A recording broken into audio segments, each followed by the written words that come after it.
Саламатсыздарбы, урматтуу көрүүчүлөр. Назарыңыздарда жаман абалда жакшы кабар издеген бүгүн 24 маалымат топтому. Подожди, кто тебя родил? Папа. Как папа тебя родил? Он захотел какать, Ага. он выкакал меня. Кто тебе такое сказал? Папа сказал? Потом меня помыли, Ага, ага, одели одежду, ага, одели одежду. и я лежал на кровати. Да? Ассаламу алейкум, урматтуу туугандар. Менин бул видео кайрылуумдун себеби дават маселеси боюнча. Мына акыркы учурдагы болуп жаткан кырдаалга байланыштуу ошо даватчыларга жана ошондой эле ошону менен бирге мусулмандарга, аалымдарыбызга абдан катуу чабуул болуп жатат. Өзгөчө Facebook'ту карасаңыздар өтө көп чабуулдар болуп жатат. Бул акыры түбү жаман нерсе, бул жакшылыкка алып келбейт. Эми ошол чабуул кылып жаткандардын баракчаларына кирип мурунку публикацияларын карасаңыздар, булар тилекке каршы коронавирустун биринчи ошо жугуп калгандар, биринчи ооруп калгандар ошо биздин даватчыларыбыз болуп калган. Буларга абдан майдай жагып, чырактарына тим эле май тамып, абдан айгай салып киришти да. Негизинен буга чейин эле алар каршы келип, ошо мечиттерге каршы, ошо ислам динге каршы, намазга каршы, даватка каршы чыгып жүрүшкөн да. Анан бирдеме десе эле сразу айтышат, даватчылар салбырап, анан буту кир, анан сакалдары салбырап жүрүшөт депчи. Ой, сакалы жок эле жашынакай эле костюм шым кийип чыкып жүргөн эле өзүбүздүн сонун момун мусулмандарыбыз бар да. Сонун эле даватын айтып жүрөт. Дават деген эмне? Дават деген болгону динди жеткирүү, динди туура жеткирүү, жамандыктан жакшылыкка кайтаруу да, болгон эле ошол. Аны сиз деле, мен деле баардыгыбыз эле ушу балдарыбызга дават айтып келебиз негизиненчи. Ай, кой, тийбе, ал жаман болот, урдаба айланайын, ал жаман болот. Мунун баардыгы эле негизинен дават болуп эсептелинет да. Анан дават деп ушу айгай салып атып, болгон ушу момун мусулмандарга жана ошондой эле ушу жерибизде, элибизде ислам динине көпчүлүк кишилерге аябай шек келтирип атасыңар да. Бул туура эмес нерсе кылып атасыңар. Мен бул тууралуу тасмада тарткам. Мисалы үчүн аят 1 ошол даватта, мындайча айтканда дават жөнүндө да. Бул тасмадан кийин мага өзүмө жеке келип, колумду кысып айткандар болгон. Эй, Азамат, сага рахмат, ошо тасмаңдан кийин мен деген кадимкидей жүрөгүмө жакшы бир сезимдер пайда болуп, ошо мен аялым экөөбүз урушуп жүрдүк элек, же күйөөм экөөбүз урушуп жүрдүк элек, ошо табыштык, кайра жараштык, сонун жашап атабыз, мына кийинки балабыздын атын Али койдук деп айткандарды угуп мен абдан сүйүнгөм да. Жакшы болгон турбайбы депчи. Анан даватчы деп эле силер ойлоп атасыңар да, баягы. Анан эң эле өкүндүргөнү, биз аябай сыйлап жүргөн ошо аксакалдардын, айрым аксакалдар айтып атат да, эме депчи, мындай кадимкидей эле интервью берип жүрөт. Даватчылар мурунку алкаштар, мурунку зөөкүр ошо түрмөчүлөр деп айтып жүргөндөр учурлар болуп атат да. Эми мындайча айтканда ошо мына карасаңыздар, айт намазында канча деген жүздөгөн, миңдеген, жүздөгөн, 100 миңдеген адамдар ошо площадька чыгып намаз окуп келип атышат да. Анан ошонун баардыгы тең, мисалы үчүн дават айтат да. Анан сиздер эмне ойлоп жатасыздар, ошонун баардыгы тең мурунку алкаштар деп. Сиздер жаңылышасыздар да.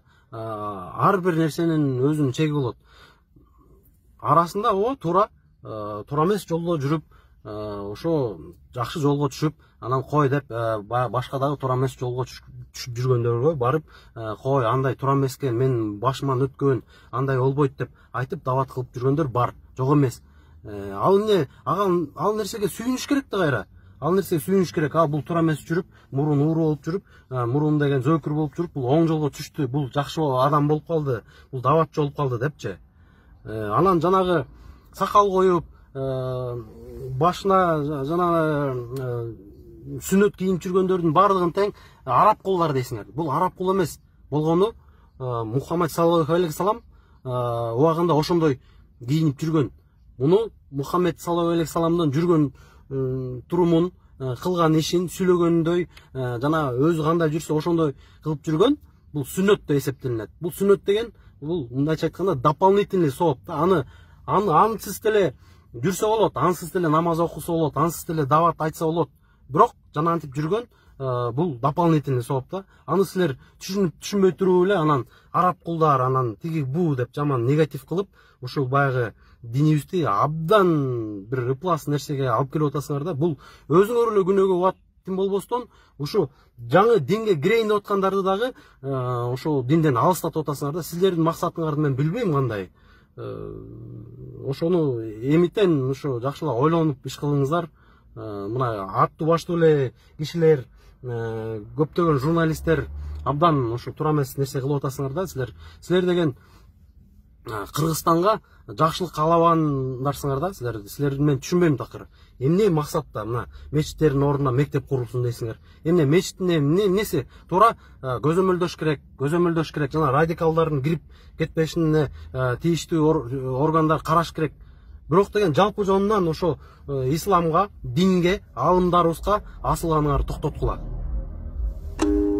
Ассаламу алейкум ва рахматуллах. Алейкум ассалам ва рахматуллахи ва баракатух. Биз Асанабил коомдук кайрымдуулук фондунун кызматкерлери, волонтерлору бүгүн дагы кезектеги кайрымдуулук долбоорду улантып жумушка чыктык. Бүгүн Кудай буйруса дагы 500дөн ашык үй бүлөгө продуктыларды таркатабыз. Бул продуктылар Свердлов районундагы жашаган, аз камсыз болгон үй бүлөлөр, мамлекеттен муктаж жардам алып турган майыптар, жалгыз бой энелер, жесир аялдар, жетимдер, көп балалуу үй бүлөлөр. Мына ошондой үй бүлөлөргө ушундай жардамдарды бүгүн таркатабыз. Рахмат.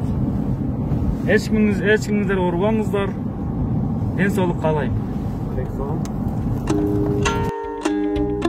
Всем привет, друзья! Мы продолжаем оказывать содействие для всех нуждающихся семей. Меньше чем за неделю мы успели оказать содействие для более чем 1000 людей. Итак, поехали!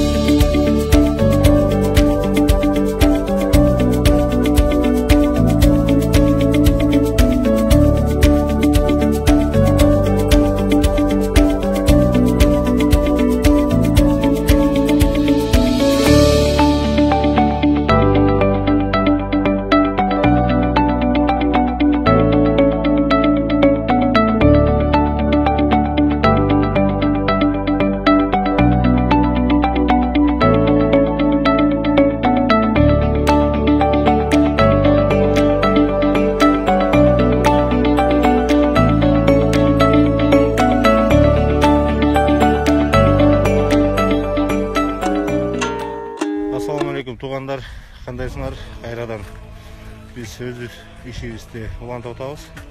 Кече күнү Жомарт Берешем кол аттуу коом бар экен, ушу мекендештерибизден түзүлгөн. Ошолор ушундай оор күндө бир аз болсо дагы бир туугандарга жардам берели деп продуктуга акча салды эле. Бул жерден азыр 2 машинага ылайыктап продукт алдык. 30 үй бүлөгө азыр продукт алдык. Өзүм ташып, экинчи машинабыз бул жакта аракет кылып атабыз. Эми Кудай буйруса бүгүн өзүлөрүнүн ээлерин алып барып беребиз. Кыйналып аткан үй бүлөлөр көп экен. Рахмат Жомарт Берешем кол деген коомго, уюмуна. Сүйүктүү Азирети пайгамбарыбыз өз сөзүндө мындай деп баса белгилейт: Ас-садакату бурханун. Садака момун адамдын чыныгы ыйман ээси экенинин далили. Бөлөк бир сөзүндө хассину амвалакум биз-закати. Байлыгыңарды зекет чыгарып сактап калгыла. Вадау мардакум bis-садакати.Оорлуу адамдарды садака чыгаруу менен шыпа тилегиле. Ва аидду лил-балаи бид-дуаи. Раваху Ахмад. Ал эми алдыда келе турган кыйын, катаал күндөргө түндө туруп ыйлап дуа кылуу менен алдын алгыла дейт. Садаканын диндеги орду намаз сыяктуу денедеги баш сымал. Мусулмандар бири-бирине кайрымдуулук кылууда бир дене сыяктуу. Эгер ал дененин бир жерине запкы оору чексе, зыян жетсе, башка дененин бардыгы ага кам чегип, сана чегишет. Ошол сыяктуу эгер мусулман ааламында садака маселесин жакшы чечишсе, мусулман ааламында бей, бечара, жакыр кедей деген катмар болду. Assalamu alaikum, урматтуу жамаат мискиндер, сүйүү коомдук кайрымдуулук фонду тарабынан бүгүн аз камсыз болгон үй бүлөлөргө продукта, аз оокат жагынан продукталар таркатылып берилип атат. Иншаллах бизге колдоо көрсөткөн Мамытбек уулу Сыдыкбек деген бир тууганыбызга Аллах таала ыраазы болгон болсун. Тапкан тутканына Кудай таалам берекесин берген болсун. Ассаламу алейкум ва рахматуллахи ва баракатух.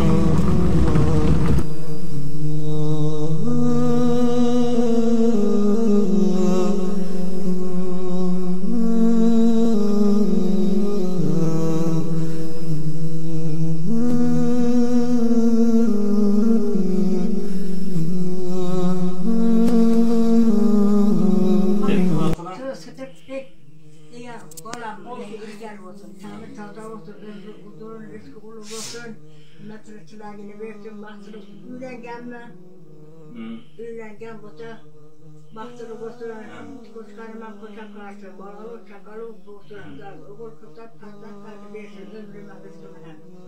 Әлесі ішендер болсын, жеткен буам қоласын, егіттірім қоласын. Бізге берсе, Алла ол балаға мен де берсін.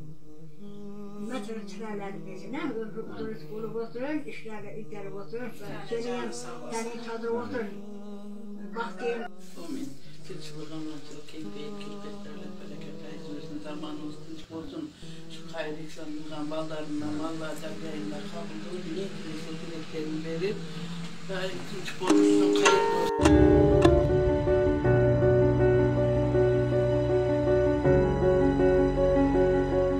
Assalamu alaikum, урматтуу мекендештер. Бүгүн 10 апрель 20 жыл силерден бир нерсени суранып кетейин дегенбиз. Биздин Оренбург диаспорасынын атынан белгилеп айтып кетейин деген.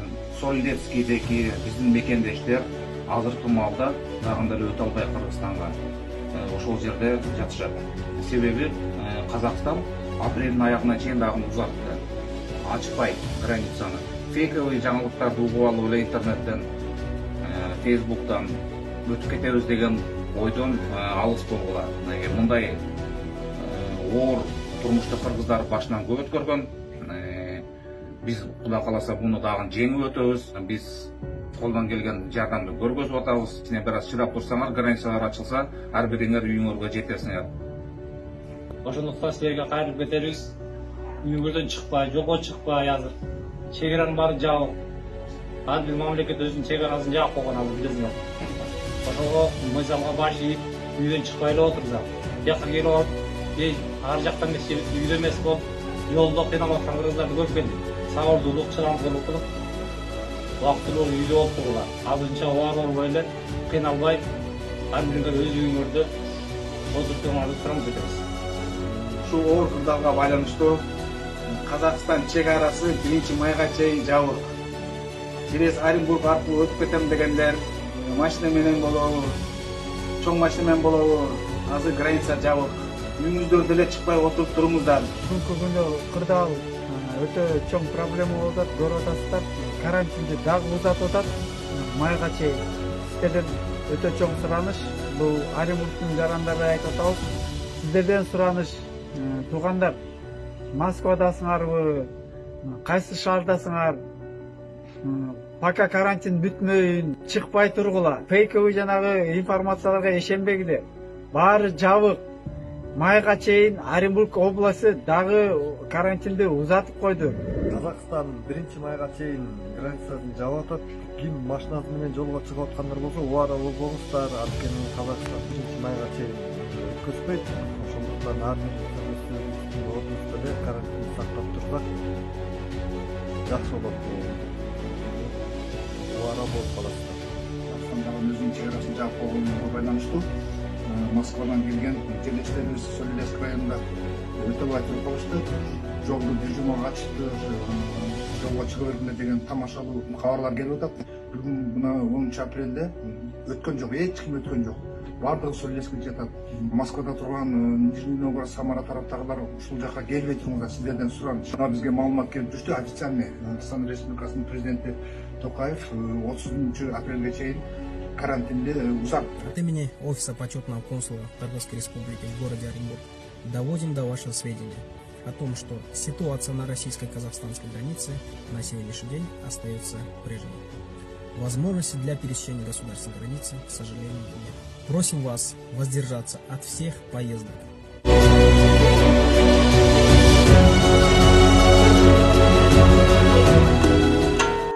Каналга жазылууну унутпаңыздар. Биринчилерден болуп маалымат алуу үчүн коңгуроочону басыңыз. Дайыма ден соолукта болуңуздар. Сиздер менен бүгүн 24 маалымат топтому болду.